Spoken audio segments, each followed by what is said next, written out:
صبح روز اول بریم الهام از خواب بیدار کنیم. الهام بیدارش صبح شده. تا الهام از خواب بیدار شه فضای توی چادر کامل بهتون نشون بدم. بگامون که مرتب اینجا چیده است. اینجا هم که ظروفایی که دیشب شستیم. الهام دیگه پاشو. هلو. من دیگه بیدار شدم و الان وقت مرتب کردن چادره. کیسه خواب اینا رو هم جمع کنیم بریم بیرون از چادر.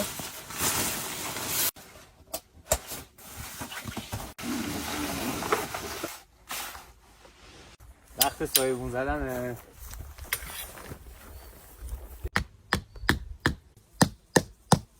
همه سایه داریم.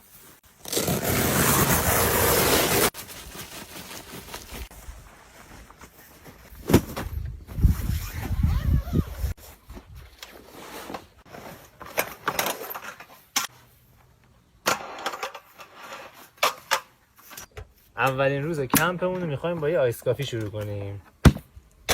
کیف مخصوص ادویجاتمون داخلش رو بهتون نشون بدم. چایی، قهوه، گلگاو زبون و گل محمدی و هل. داخل اینا من گلاب ریختم. خب الان ما به قهوه احتیاج داریم. قهوه ساز سفری ما از برند لایف کمپه که این تجهیزات هم همراه خودش داره.